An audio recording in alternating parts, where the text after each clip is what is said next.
From a UK serial killer who reported his own victim to a murderous mother, here are 5 more dark and disturbing calls made by killers.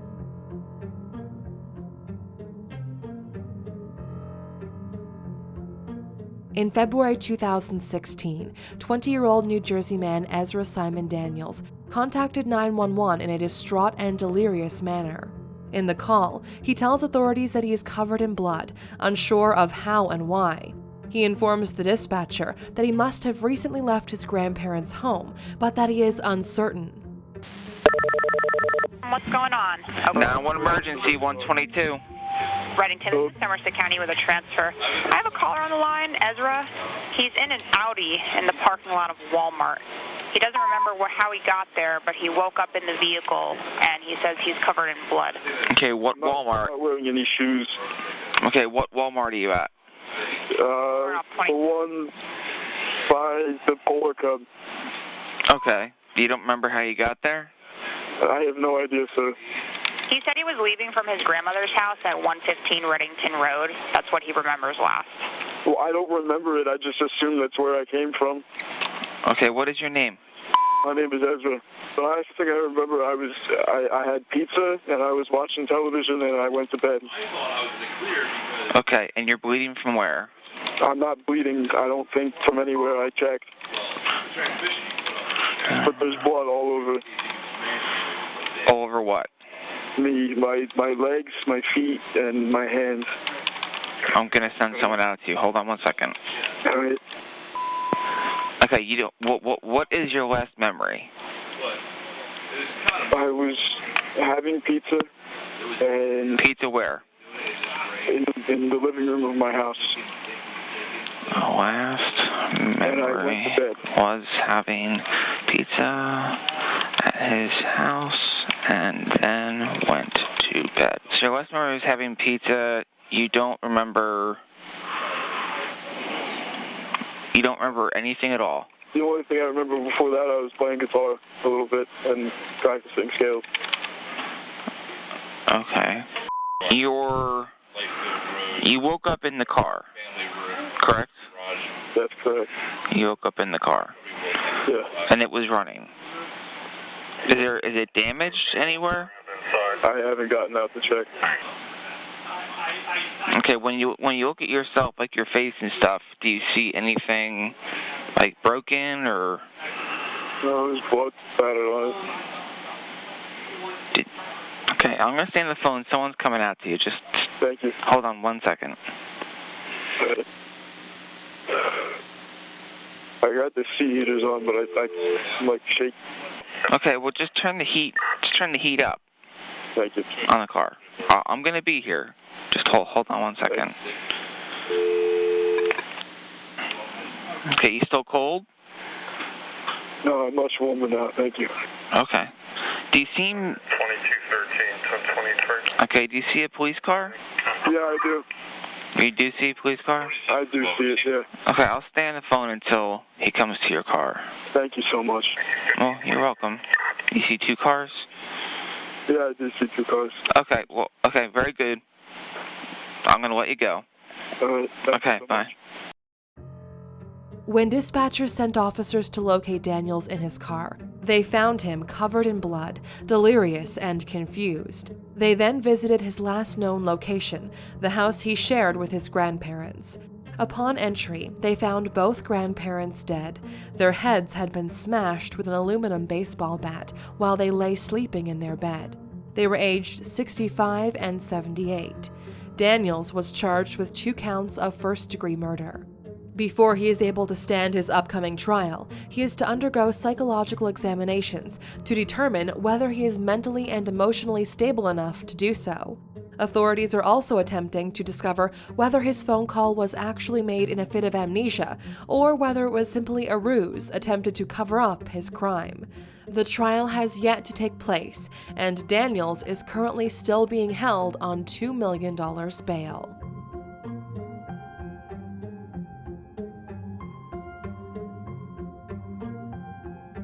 In June 2014, British man Stephen Port called police to claim he had discovered a man suffering from a seizure. The 41-year-old chef had allegedly found 23-year-old Anthony Walgate outside of his home before he was compelled to call authorities. Emergency ambulance. What's the address of the emergency? It's Cook Street. There's a young boy who got his cups outside. I don't know. Outside of which number? 4758. Sorry? 4758, I think. 47 Cook Street. Yeah.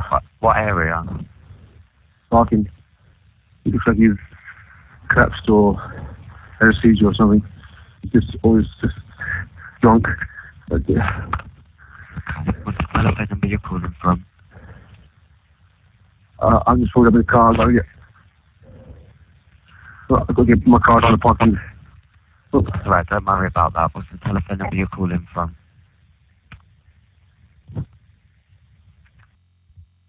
Hello? Hello? Hello? Hello, the ambulance service. Well, the cover there. Just confirm the location. Oh, I've just driven away now. Where was it that they were outside of? Cook Street. What door number? I don't know, I didn't look. You said 47 before. Yeah, so yeah, what's for some time. Yeah. Do you think that they had a seizure, is that correct?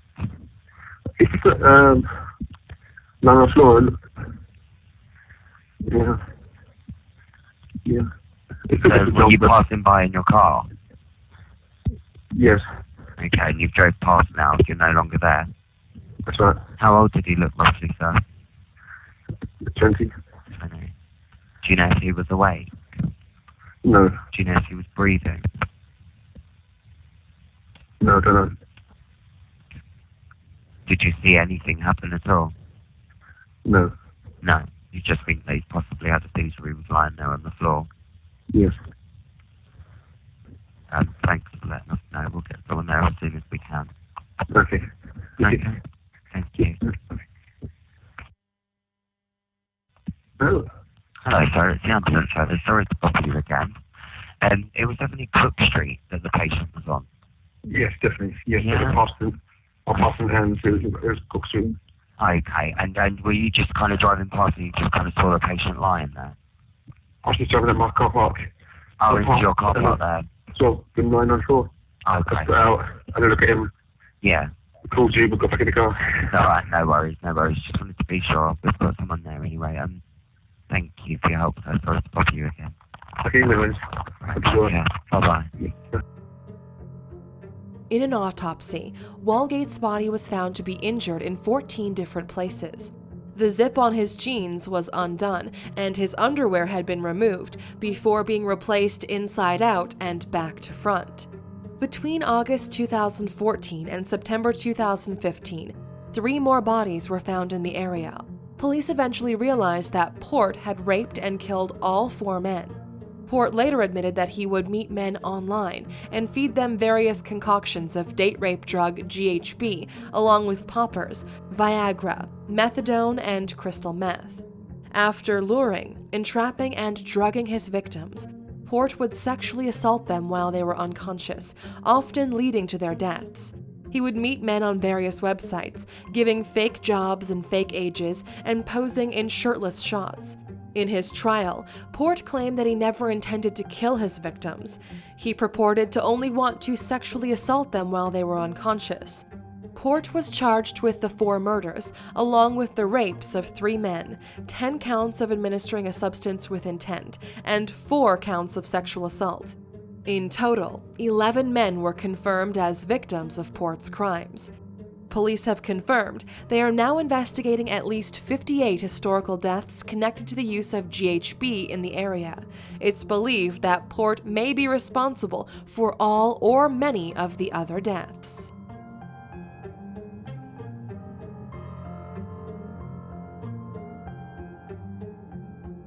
In June 2015, 21-year-old Cincinnati man Trepierre Hummons called 911 to report a dangerous man walking around with a gun. What cops didn't know is that Hummons was the gunman himself, gravely intent on callously luring officers to his location in order to kill them. Cincinnati 911, what's the address of your emergency? This is Hamilton County with a transfer for Simpson and Rowe, possible male subject with a gun. Go ahead, sir. Yeah, for some reason I feel like he was walking around being belligerent with a gun. Okay, you saw a gun? Yes. Male, black, male, white? Black male, of course. Okay. And then the age, height, and weight of this person? Short guy. I couldn't make out what he was wearing, but I just know he had a gun. To you? Young, little facial hair, but looked pretty young to me. So if you had to guess, would you think he was in his teens, his 20s, his 30s? I don't know what. Like very early 20s. Early 20s. Okay. When you say he was short, by how tall would you say? About like 5'6". Okay. And what would you give him in weight? Good 180. He's a little thick fella. 180. Remember any colors of the shirt or the shorts or the pants or whatever? Yeah, I just know he had a white T-shirt on. Okay. It was happening so fast, I couldn't think. Okay. Now, which way was he going? On what street? He's standing right there at the corner of Simpson and Rowe. Standing at the corner. Where's the gun? In his hand. In his waistband, in his ankle socks. Where was the gun? Where'd you see it? Oh, waistband. In his waistband. What appeared to be a gun in the waist of his pants. Do you remember the color of the pants? I don't. I'm sorry. I just remember him. I can't think. I just know he had a white T-shirt on. Like, I seen it, and I try to remember it, but right now, okay, we're moving. It happened too fast. Okay. What's your name, sir? I just ran. Okay. What is... My name is Trey. My name is Trepierre. Trepierre? Yes. Okay. I got you. I have it in for dispatch for the police to respond. Thank you. You're welcome. All right. Bye-bye. Cincinnati 911, what's the address of your emergency? Hello, Cincinnati 911, what's the address of your emergency? I just called about a guy with a gun. It's at what address? Western Road. Please get to Western Road as soon as possible. Okay, did you give us Simpson and Rowe when you first called? Yes, Western Okay, I'll let them know it's at Western Road. Okay. Minutes after the call, 48-year-old Officer Sonny Kim arrived at the scene. He was shot 3 times by Hummons, leading to his death. A second officer was able to shoot Hummons before being harmed himself. It's believed that Hummons was intent on killing as many officers as possible before being himself taken down. After having been allegedly accused of sexual assault by a girlfriend, Hummons allegedly wanted to commit suicide while taking cops down with him. Hours before calling 911, Hummons posted a final Facebook status, telling friends, quote, "I love every last one of y'all. To whoever has been in my life, you're the real MVP." Friends and family were confused by his actions, which seemed to them unprompted. Hummons, who suffered from depression and other emotional problems, died on the way to the hospital.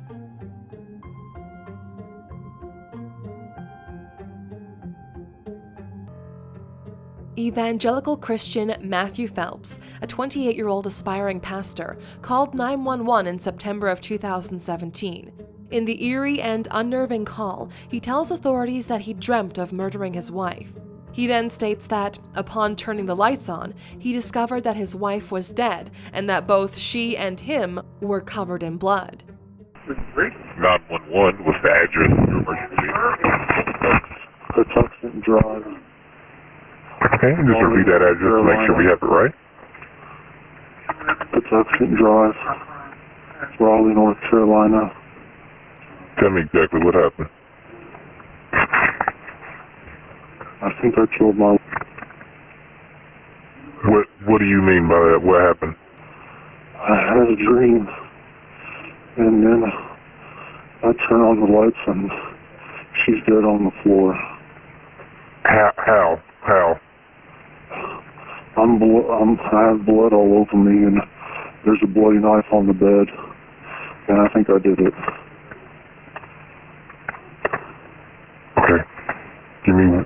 stay on the phone with me. I'm getting her ambulance, okay? I can't believe this. I can't believe this. Are you with the patient now? Yeah, I can see her. Okay. Is she awake at all right now? What makes you think she's dead? Is she awake? She's not breathing. Okay. Oh my God. Alright, I've already sent the paramedics to help you, okay? I'm sending someone to assist you. Just please leave everything as you found it. Is there anything else we can do for you, sir? Where's the knife right now? The knife's on the bed. I'm not next to it, so I don't have a weapon on me or anything like that. I took more medicine than I should have. What medicine did you take? I took Corsine, cough and cold, Corsine, HPT, cough and cold, because I know it can make you feel good, so a lot of times I can't sleep at night. Okay. And I took some. She's not moving. Oh my God. Okay, I'm gonna stay here with you, okay? Just I'm so all right. to by her. Just can you see her from where you're at? Yeah, it's so bad. There's so much blood. Just look at her right now. Can you tell me what you see? Is the chest moving? Is she breathing? Anything at all? No, she's not moving at all.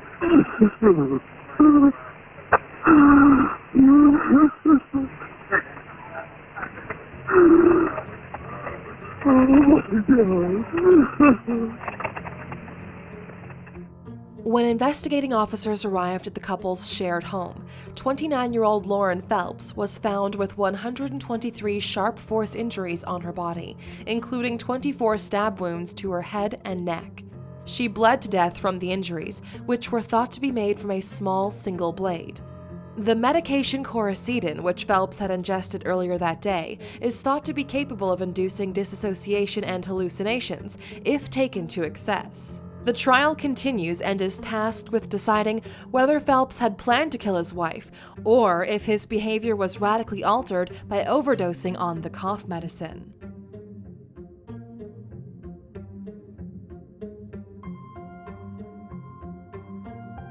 "20-year-old Cody Ann Jackson from the UK's Stoke-on-Trent called 999 in October 2016 to report the death of her daughter. In the call, she tells authorities, quote, "She's not breathing." Throughout the audio recording, Jackson continues to gasp and cry, seemingly very disturbed and upset. Can I have the answer, please? Are you the patient? My daughter, she's not breathing. She's not breathing? No. She's not breathing at all? No. What's the address of the emergency, please? And how old is your daughter? She's 2. 2 years old? Yeah. She's not breathing at all? No. Okay, help is being arranged. You need to stay on the telephone with me and listen very carefully. I'm going to tell you what to do to help, okay? I need you to lie flat on her back on the floor. Can you do that for me now? Ow! God. You need to put her onto the floor for me, okay? I'm going to tell you how to help. I can't move. Every time I move, it hurts. Pardon? Every time I move, it hurts. Right, but we need to help your daughter if she's not breathing. You need to lie her flat on her back on the floor for me, please.